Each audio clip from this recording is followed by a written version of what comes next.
दोस्तों स्वागत है आपका जियो क्लास 24 में। आज हम बात करने वाले हैं फ्लूवियल लैंडफॉर्म के बारे में। फ्लूवियल लैंडफॉर्म क्या होते हैं और थ्री फेज वर्क क्या होता है, इसके बारे में आज हम इस वीडियो में जानने वाले हैं। तो चलिए हम स्टार्ट करते हैं ज़्यादा देरी ना करते हुए अपने वीडियो को। तो फर्स्ट बात ये कि फ्लूवियल लैंडफॉर्म क्या होते हैं। देखिए, रिवर द्वारा बहते हुए पानी द्वारा बनाई गई जितनी भी स्थलाकृतियां होती हैं वो कहलाती हैं फ्लूवियल लैंडफॉर्म। ठीक है, अब इसमें बहता हुआ पानी जो है वो क्या है, नदियां। अर्थात नदियों द्वारा जो बनाई गई आकृतियां होंगी वो इस श्रेणी में हम रखेंगे। तो इसका थ्री फेज वर्क मैंने यहाँ पे लिखा हुआ है। थ्री फेज वर्क की काम कैसे करते हैं, जो नदियां होती हैं वो काम कैसे करती हैं। हमने इससे पहले भी पढ़ा है इरोजनल साइकिल के बारे में। हमने पहले पढ़ा इरोजनल साइकिल के बारे में, फिर पढ़ रहे हैं हम इरोजनल वर्क। हम इसमें पढ़ेंगे बहते हुए नदियों के बहते हुए पानी का इरोजनल वर्क, यानी कि उनके द्वारा बनाए गए लैंडफॉर्म, हवा द्वारा बनाए गए लैंडफॉर्म और हिमनद द्वारा बनाए गए लैंडफॉर्म। हम सारे चीजों को लेंगे, एक एक करके लेंगे। लेकिन आज हम जो लेने वाले हैं ये फ्लूवियल लैंडफॉर्म हम ले रहे हैं, जिसमें हम इसका थ्री फेज वर्क पढ़ेंगे, यानी कि इरोजनल, ट्रांसपोर्ट और डिपोजिशन। तीन तरीके से काम करती हैं, तीन प्रकार की लैंडफॉर्म बनाती है। तो देखिए, सबसे पहले हम ले लेते हैं इरोजनल लैंडफॉर्म्स। ठीक है, देखिए नदियां जो भी हैं वो इससे पहले हमने पढ़ चुके हैं कि इरोजनल जो साइकिल है उसके बारे में पढ़ चुके हैं। चाहे वो पैंक हो चाहे वो डेविस हो, हम दोनों ही इरोजनल साइकिल को पढ़ चुके हैं, है ना। तो हमें इसको समझने में ज्यादा दिक्कत नहीं होनी चाहिए। हम इससे पहले पढ़ के आ चुके हैं कि हर जो रिवर होती है, लैंडफॉर्म होता है, उसके तीन साइकिल होते हैं। यूथ स्टेज होता है, मैच्योर स्टेज होता है और एक ओल्ड स्टेज होता है। तो ये तीन साइकिल बनती है, ठीक है ना। तो ये ही देखिए क्या होता है, जब रिवर अपना लैंडफॉर्म बनाती है, अपनी टोपोग्राफी बनाती हुई चलती है, तो हमने देखिए क्या होता है, रिवर दो प्रकार की इरोजन करती है। इरोजनल वर्क हम पढ़ रहे हैं सबसे पहले, ठीक है। ट्रांसपोर्ट और डिपोजिशन को बाद में लेंगे, सबसे पहले इरोजन को समझ लेते हैं। इरोजन अपर्दन, हिंदी में बोला जाता है इरोजन को अपर्दन, ठीक है। तो देखिए इरोजन में क्या होता है, दो प्रकार से काम करती है रिवर। एक तो डाउनवर्ड अपनी वैली डीपनिंग का काम करती है, और एक वाइड इस अनुसार अपने दोनों किनारों को भी कटान करते हुए चलती है, इरोजन करते हुए चलती है। तो दोनों काम करती है रिवर, ठीक है ना।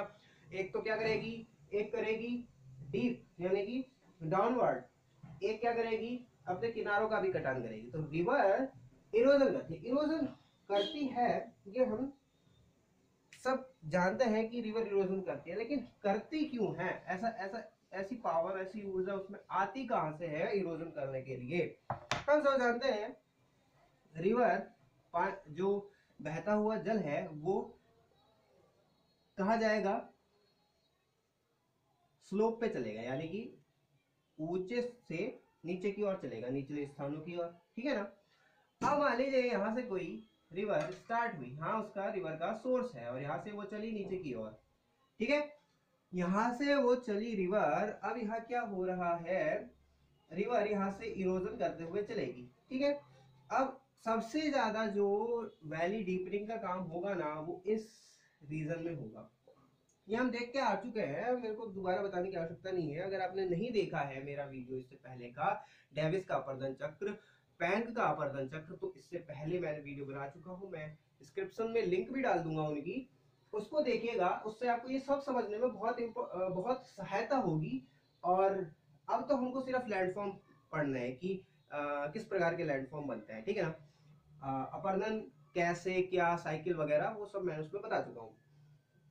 अब हम बात करते हैं इरोजनल लैंडफॉर्म की। तो देखिए यहाँ मैं बात कर रहा था ऊर्जा कहाँ से आती है, रिवर को ऊर्जा कहाँ से आती है। देखिए यहाँ पे एक चीज है कि रिवर का जो फ्लो होता है ना, यहाँ से जब आएगी तो यहाँ से नीचे की ओर आ रही है, तो इसकी वेलोसिटी बहुत ज्यादा होती है, ठीक है। इसकी वेलोसिटी बहुत ज्यादा होती है, तो यहाँ ये वेलोसिटी, ये जो गतिज ऊर्जा है, ये इसको इतना ऊर्जा देती है, इतनी पावर देती है कि ये आसपास स्थित जो सेल हैं उनको काट सके। ठीक है, ये बात आपको क्लियर हो गई। अब यहाँ से जो सेलों को वो काट के हुए बहाते हुए ला रही है, जो बहाते हुए इनको ला रही है, तो इसके साथ ये ही काम करते हैं अपर्दन का। ये आपस में दूसरी चट्टानों से टकराते हैं, दूसरी चट्टानों से टकराते हुए क्या करेंगे, उसका अपरदन करेंगे, उसको काटेंगे, तोड़ेंगे, फोड़ेंगे, चलेंगे आगे की ओर। तो इस प्रकार से अपरदन होता है। नीचे वैली डीपनिंग भी करती है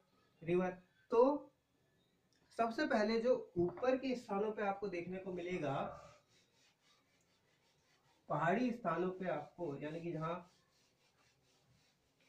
से रिवर चली, वहां आपको सबसे पहले आपको देखने को मिल जाएगा वैली। ठीक है, क्या मिल जाएगा? वैली, घाटी, घाटी देखने को मिलेगी। ठीक है, घाटी।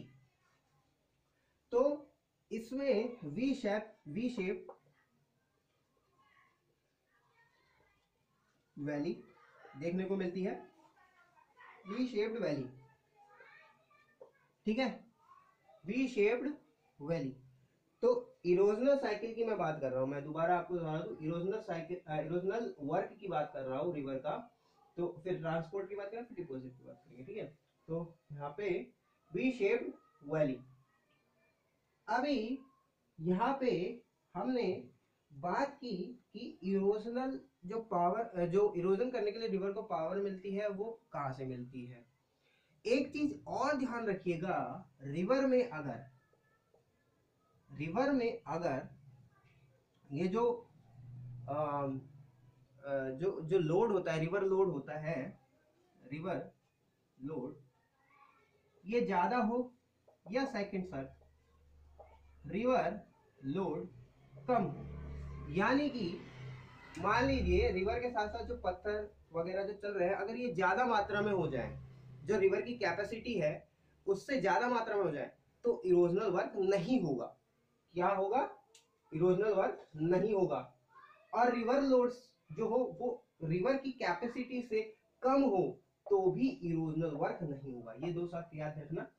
ठीक, इसको अगर दिखाना चाहें अगर आप कॉपी में, तो आप ऐसे भी दिखा सकते हो, रिवर ये चली और ये कोई चट्टान है और ये भी कोई चट्टान है, ये जो वैली यहाँ से रिवर जो जा रही है, ये जो रिवर जा रही है, ये वी शेप्ड वैली है। ठीक है, ये वी शेप्ड वैली हो गया। ठीक है, और वी शेप्ड वैली, अब रिवर, अब क्या, रिवर और ज्यादा वर्टिकल काम कर रही है, और ज्यादा वर्टिकल फोर्स लगा रही है, तो बन जाएगा गॉर्ड या कैनियन। क्या बन जाएगा? गॉर्ड या कैनियन। यानी कि ये जो होता है, ये वैली से भी डीप जो होता है, रिवर का फ्लो जहां होता है उसे कहते हैं गॉर्ड या कैनियन। वो बहुत उतला, यानी कि बहुत गहरा, उतला नहीं गहरा, यानी कि ये गॉर्ड या कैनियन है, यानी कि ये वी शेप वैली से भी गहरा होता है। ठीक है, तो ये हो गया हमारा वैली। अब हम बात करते हैं सेकंड क्या चीज बनता है, सेकंड क्या इरोजनल वर्क है रिवर का। देखिए, फर्स्ट तो हो गया वैली, सेकंड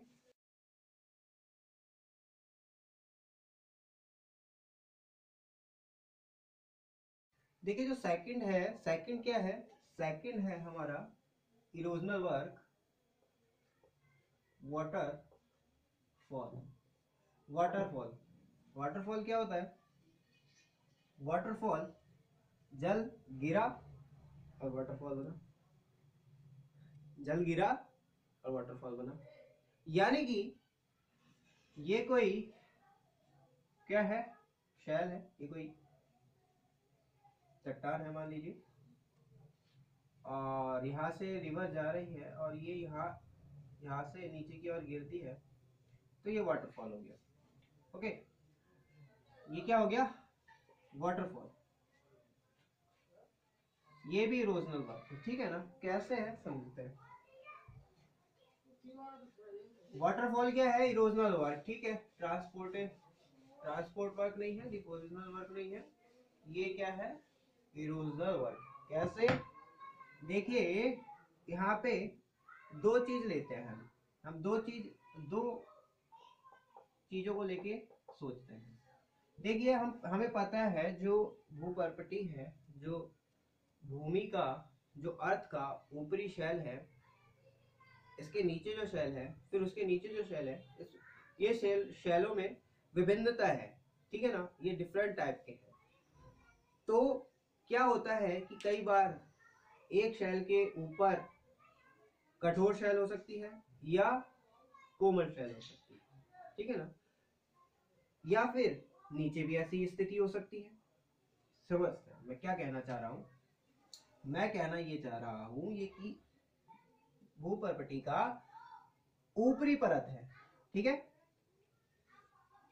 मान लीजिए ये जो है ये कठोर शेल है और इसके नीचे कोमल शेल है, फिर इसके नीचे इससे कठोर लेकिन इससे कोमल, यानी कि कोमल शेल समझ लीजिए ये है।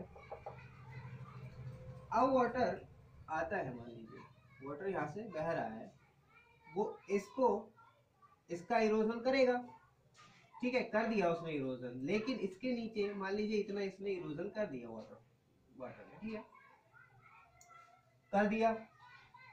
अब ये वाटर ऐसे बहेगा, ठीक है ना, ये देखिए छोटा सा वाटरफॉल बना, लेकिन ये क्या है, कोमल शेल है। अब ये यहां से भी अपर्दन कर दिया, अब ये यहाँ की ओर गिरेगा, ठीक है। अब क्या होगा, इसका भी अपर्दन कर देगा, तो अब ये क्या हुआ, इस प्रकार, ठीक है ना, बात आई समझ में। अब मैं यही कहना चाह रहा था कि यहाँ पे दो शर्त लेके चलिए। क्या शर्त लेके चलिए कि या तो शैलें इस प्रकार से हो, ठीक है, आपको ये बात तो समझ में आ गई होगी, लेकिन अगर शैल जो है इस प्रकार से हो,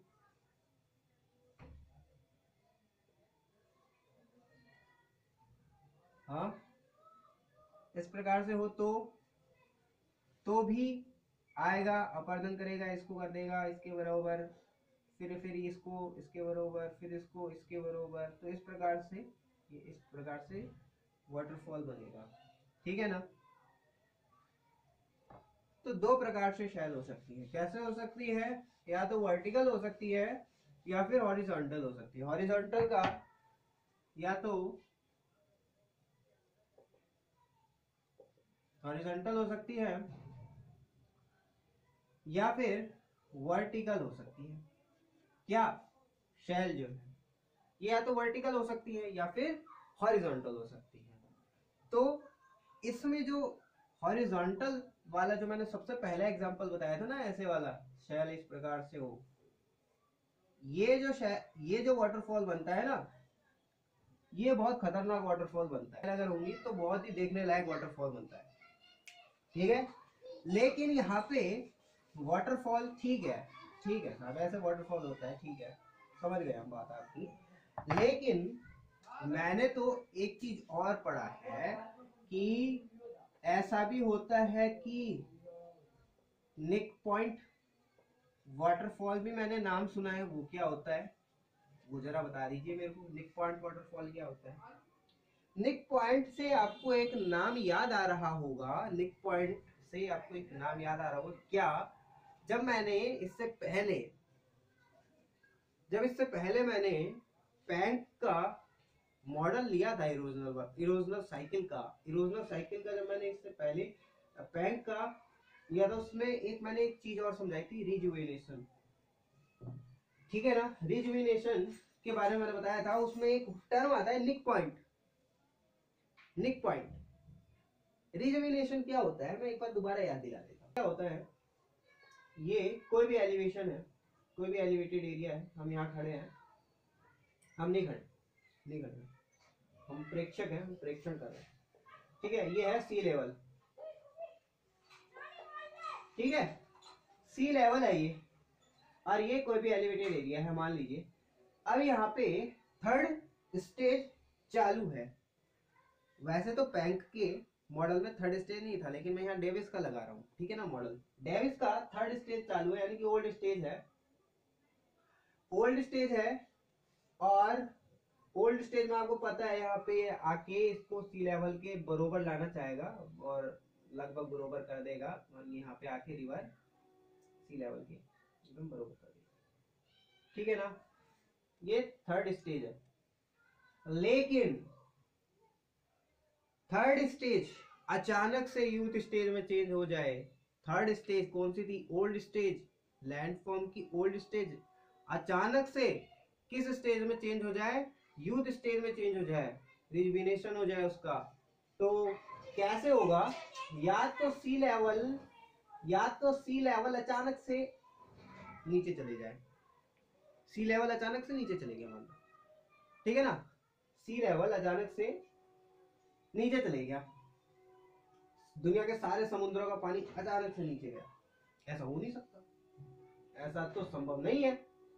हम तो सुनते आ रहे हैं कि वाटर जो है, वाटर लेवल इंक्रीज हो रहा है, वाटर लेवल डिक्रीज हो नहीं रहा, तो फिर क्या करें, तो फिर हम एक काम कर सकते हैं, हम नहीं कर सकते, वो अपने आप ही होता ही है। इसको ऊंचा उठा देते हैं, इसको ये जो है ना, ये भूभाग को, इसको हम ऊंचा उठा देते हैं, इसको उठाना आसान है, समुद्र का पानी कहाँ ले जाएंगे, नहीं ले जा सकते, तो इसको हमने ऊंचा उठा दिया। अब हो गया इसका रिजुविनेशन। अब यूथ स्टेज आ गई यहाँ पे जहाँ ओल्ड स्टेज कार्यरत थी, लैंडफॉर्म की ओल्ड स्टेज काम कर रही थी, एक्सोजेनेटिक फोर्स लग रहा था, ओल्ड स्टेज तक आ गया था लैंडफॉर्म, अचानक से ऐसा एक एंडोजेनेटिक फोर्स के कारण ऐसी स्थितियां उत्पन्न हुई कि वहां यूथ स्टेज आ गया, ठीक है ना। ये रिजुविनेशन डेविस की साइकिल में नहीं बता पाया ना डेविस उनका, क्योंकि उन्होंने कहा कि पहले तो एंडोजेनेटिक फोर्स लग जाता है, फिर एक्सोजेनेटिक फोर्स लगता है, यानी कि पहले तो एंडोजेनेटिक फोर्स काम कर लेगा, उसके बाद एक्सोजेनेटिक फोर्स काम करेगा, तो ये नहीं संभव है, दोनों ही एक साथ काम करता है, पैंक ने बोला था। तो अब ये निक पॉइंट वाटरफॉल क्या है साहब, ठीक है, हम रिजुविनेशन हमने पढ़ लिया है और हमको ध्यान है, लेकिन हमको निक पॉइंट बताइए क्या है भाई। तो देखिए निक पॉइंट क्या होता है, ये यहाँ पे से ये जो ग्राफ था इस अनुसार जाता है, ठीक है ना, इरोजन का। लेकिन क्या हुआ, इस पॉइंट पे ये ग्राफ चेंज हो गया, ये ऐसे हो गया, ठीक है, यानी कि ये थोड़ा सा बड़ा, ये टूटा, और ये जो पॉइंट होता है ना, ये होता है निक पॉइंट, और ये जो हुआ ना, ये स्थिति, ये जो टाइम पीरियड है ना, ये मान लो किसी टाइम पे हुआ, ये जो स्थिति उत्पन्न हुई, यानी कि ऐसी एंडोजेनेटिक फोर्स कार्य हुआ, आंतरिक बल ऐसा कार्य हुआ कि ये ऊंचा उठ गया, वो जो टाइम है वो है टाइम निक पॉइंट, और वो पॉइंट निक पॉइंट होता है, और वो जो ये इस स्थिति में जो वाटरफॉल बनेगा ना, पॉइंट है ना, ये निक पॉइंट है, और यहाँ पे जो वाटरफॉल बनेगा वो बनेगा कौन सा, निक पॉइंट वाटरफॉल। तो देखिए वाटरफॉल आप जितना आप पढ़ना चाहे उतना पढ़ सकते हो आप। वाटरफॉल में इतने टाइप के वाटरफॉल आप अगर विभिन्न प्रकार की किताबों में पढ़ोगे तो विभिन्न प्रकार के वाटरफॉल आपको देखने को मिलेंगे, लेकिन मेनली ये तीन है स्थितियां उत्पन्न होती है, हॉरिजॉन्टल हो या तो शायद, या वर्टिकल हो, या फिर निक पॉइंट वाटरफॉल बन जाए, तो ये वाटरफॉल होते हैं, ठीक है ना। तो इसके बाद जो बनता है इरोजनल वर्क, जो रिवर का, ये देखिए वाटरफॉल हो गया,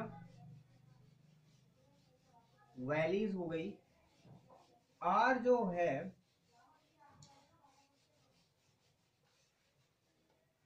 वो है थर्ड टेरेसिस क्या होता है, आपको इस प्रकार से आपको सीढ़ी नुमा आकृति देखने को मिल जाएगी। जैसे वी शेप वैली में वी शेप वैली होती है ना, वी शेप में वाटर फ्लो करता है, यहाँ आपको इस प्रकार से दिखेगी। क्यों दिखेगी? वो इसलिए होता है कि ये जो है ना, ये वाली जो शैल है, ये जो शैल है, ये जो शैल है, ये इसका वो एक कठोर शैल है। क्या है? कठोर शैल है। और कठोर शैल का वो अपर्दन नहीं कर पाती, उससे नीचे वाली शैल बहुत जल्दी अपर्दित हो जाती है उससे, क्योंकि कठोर शैल के नीचे वाली शैल जो है कोमल शैल हो गई और उसका अपर्दन कर दिया और वहां से निकल गया, और उसके नीचे फिर कठोर शैल आया। फिर यानी कि इसका मतलब अगर अगर वहां की संरचना, शैल संरचना जो अगर ऐसी है ना, ऐसी कठोर कोमल, कठोर फिर कोमल, या फिर ऐसे कर लो कोमल फिर कठोर फिर कोमल फिर कठोर फिर कोमल, ऐसी अगर संरचनाएं है तो टेरेसिस बनेगी। ठीक है ना? फ्लो जो होगा रिवर, वो इस प्रकार से बेड्स बना देगा। ठीक है ना? वो जो बेड्स बनेंगे ना, ये जो रिवर बेड्स, ये जो बेड्स बने हैं, ये जो टेबल्स बनी है यहाँ पे, ये कठोर शैल की है। ठीक है? फिर इस प्रकार से इसके नीचे की जो होगी ना शैल, ये मैंने ऐसा सीढ़ी नुमा संरचना समझाने के लिए बनाई है। असल में ये कठोर शैल हुई, फिर इसके बाद नीचे, इसके नीचे का जो शैल होगी वो कोमल शैल होगी, उसकी अपर्दन करेगी, फिर नीचे वाली जो संरचना है फिर वो कठोर शैल होगी। इस प्रकार की संरचना बनती है, मतलब टोटल मोटा माटी इस प्रकार संरचनाएं बनती है, सीढ़ी नुमा संरचनाएं बनेंगी।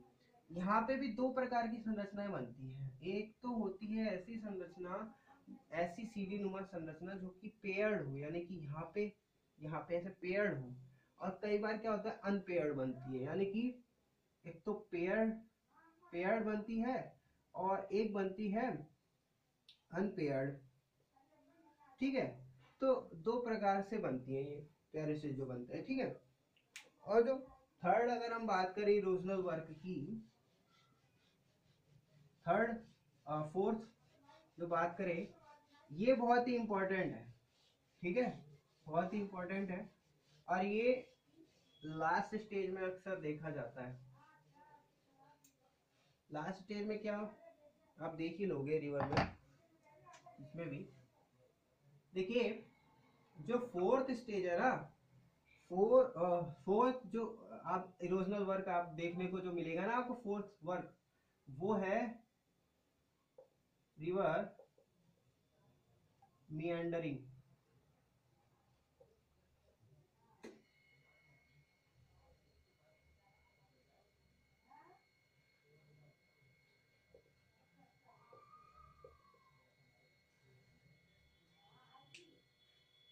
रिवर मिएंडरिंग। ठीक है? रिवर मिएंडरिंग, रिवर मिएंडरिंग इसको हिंदी में बोला जाता है नदी विसर्ग। नदी विसर्ग क्या बोला जाता है? नदी विसर्ग। अब ये नदी विसर्ग क्या होती है? यानी कि अगर इस प्रकार से नदी सर्पिलाकार चल रही है तो इसे बोला जाएगा नदी विसर्ग। ठीक है? समझ आ रहा होगा आपको। अब देखिए सबसे बड़ी बात, यहाँ पे बहुत कुछ सीखने को है रिवर मिएंडरिंग में। यहाँ से दो तीन क्वेश्चन बन जाते हैं। वो कैसे बनते हैं? देखिए रिवर मिएंडरिंग में स्लोप जो बनता है, स्लोप वो देखिए यहाँ पे दोनों काम होते हैं। कुछ लोग बोलते हैं कि ये इरोजनल है, ये कुछ लोग बोलते हैं कि ये इरोजनल वर्क है रिवर का। नहीं, ऐसा नहीं है, यहाँ पे दोनों काम होते हैं। यहाँ पे डिपोजिशन भी होता है। कैसे होता है मैं बताता हूँ। देखिए यहाँ पे ऐसा होता है कि रिवर जो यहाँ से फ्लो कर रही है, रिवर फ्लो कर रही है, तो यहाँ पे रिवर इरोजन कर रही है। कैसे कर रही है रिवर इरोजन? रिवर इरोजन ऐसे कर रही है कि ये आई रिवर यहाँ से। अब आपको ध्यान होगा, बेसिक साइंस लगाते हैं थोड़ा सा, 8th 9th 10th का पढ़ा होगा कभी, कि जब हम किसी पत्थर को, किसी भी वस्तु को धागे से बांध के, रस्से से बांध के उसको घुमाते हैं तो एक फोर्स लगता है, ठीक है, उस पत्थर पे फोर्स लगता है, और वो वाला आपको याद होगा। अब उसी को यहाँ पे लगाइए, ठीक है। मान लीजिए यहाँ केंद्र था, यहाँ से रिवर घूमी, इरोजन किस तरफ करेगी और डिपोजिशन किस तरफ करेगी? फोर्स किस तरफ है रिवर का? रिवर का फोर्स जिस तरफ होगा, जहां फोर्स होगा वहां बल लगेगा, वहां वो काटेगी। तो रिवर हमेशा इस एरिया पे, इस एरिया पे क्या करेगी बताइए? इस एरिया पे करेगी इरोजन, और अपने साथ बहा के भी ला रही है सामानों को, तो यहाँ पे कर देती है डिपोजिशन, ठीक है ना। यहाँ कर देती है डिपोजिशन। अब एक चीज और समझते हैं, यहाँ पे इरोजन किया, यहाँ पे डिपोजिशन किया, ठीक है। अब यहाँ पे एक स्लोप और बनता है। स्लोप बनेगा ही बनेगा, क्यों बनेगा? क्योंकि यहाँ तो काट रही है और यहाँ पे जमा करती जा रही है, यानी कि इस प्रकार से एक स्लोप बनेगा। यहाँ पे स्लोप बने, तो कहाँ बनेगा, कैसे बनेगा? यहाँ बनेगा कॉनकेव, और यहाँ हो गया ये कॉन्वेक्स, ठीक है। अब यहाँ पे इस स्लोप को कहते हैं, इस स्लोप, यहाँ पे जो स्लोप बनेगा ना, यहाँ जेंटल स्लोप होता है, यहाँ स्टिप स्लोप होता है, ठीक है। ये स्टिप स्लोप होता है, यहाँ से जेंटल स्लोप होता है, ठीक है। तो कॉन्वेक्स पे आपका बन गया क्या, कैसा स्लोप है? स्टिप। ये बनेगा क्लिफ साइड स्लोप, ठीक है, क्लिफ साइड स्लोप। इस स्लोप को कहते हैं स्लिप साइड स्लोप। मैं यहां बना देता हूं, ये वाला जो होगा ना स्लिप साइड स्लोप, ये होता है क्लिफ साइड स्लोप, ओके। और जो ये जो होती है ना, ये और ये इसके बीच की जो दूरी है, इसको बोलते हैं नेक, मिएंडरिंग नेक, ठीक है। ये पॉइंट याद रखिएगा। यहाँ जेंटल स्लोप होता है, यहाँ स्टिप स्लोप होगा, ठीक है, जेंटल स्टिप स्लोप होगा। तो इस प्रकार से ये मिएंडरिंग का बेसिक ढांचा हो गया। अब एक चीज और ध्यान रखिएगा कि मिएंडर जो होते हैं वो कितने प्रकार के होते हैं। हम बात कर रहे थे कि रिवर मिएंडरिंग के प्रकार, देखिए सिंपल एक होता है, सिंपल एक होता है इनक्लोज, ठीक है, और तीसरा एक और प्रकार है वो है मिसफिट, मिसएंडरिंग होता है। सिंपल तो जो सिंपल है जो मैंने बताया सिंपल। इनक्लोज्ड मिएंडर वो है जहां मिएंडरिंग हो रही है ऐसे स्थानों पे जो कि घिरा हुआ है पर्वत स्थानों से, यानी कि मान लीजिए ये रिवर मिएंडरिंग हो रही है, लेकिन ये जो रिवर है ना, ये जो रिवर मिएंडरिंग हो रही है, यहाँ ऊंचे ऊंचे पर्वत है, ये पर्वत वाला एरिया है पूरा, और ये भी पूरा पर्वतीय एरिया है, ठीक है। जो ऊंचे ऊंचे भाग है, समझ रहे होंगे ना आप, ये ऊंचे ऊंचे भाग है और पर्वतों के बीच में मिएंडरिंग हो रही है रिवर की, ठीक है, इनक्लोज्ड। मिसफिट जो होती है,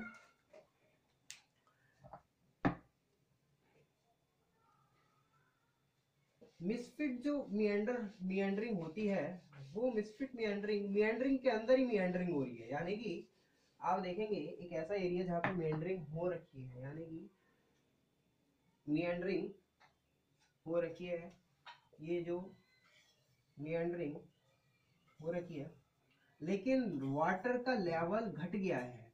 यानी कि वाटर का लेवल घट गया है, उस रिवर का वाटर लेवल घट गया है, और वो अब उसका अलग ही, आप देखेंगे उसका अलग ही मियंडरिंग हो रही है।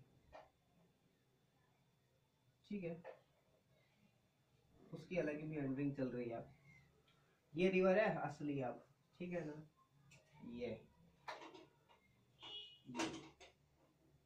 ये पहले मियंडरिंग हो चुकी है। यानी कि ये जो होगा मियंडरिंग है, वो मिसफिट मियंडरिंग है। ठीक है ना। अब एक चीज और आता है इरोजनल वर्क।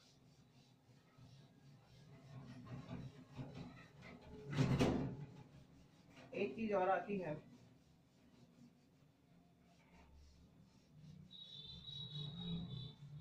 ऑक्स बो लेक। ऑक्स बो लेक, ऑक्स बो लेक, ये क्या होता है? एक्चुअली है तो वही मियंडरिंग ही, मतलब है मियंडरिंग नहीं, मियंडरिंग हो रही थी, लेकिन आप एक ध्यान रखिए, ये जो जा रहा है ना, समय के साथ साथ, समय के साथ साथ ये अलग हो गया, और रिवर की मियंडरिंग अलग ही चल रही है। ये रिवर की मियंडरिंग अलग ही चल रही है, और ये बच गया अलग। ये जो था ना पहले वाला, ये अलग हो गया, और अब रिवर ने अपना रास्ता बदल दिया, वो वैसा का वैसा ही रह गया। अब ये जो है ना, ये एक लेक सी बन जाती है। क्या बन जाती है? लेक जैसी बन जाती है ऐसी। यहाँ पानी भरा रहता है, इसे कहते हैं ऑक्स बो लेक। ठीक है। हाँ, हिंदी में कहते हैं इसको गोखुर झील। ठीक है। Horse shoe lake, oxbow lake, कई नाम है इसकी, इस प्रकार से। तो ये मेनली ये है इरोजनल वर्क। इसके अलावा आपको देखने को नहीं मिलेंगे। ये इरोजनल वर्क हो गए।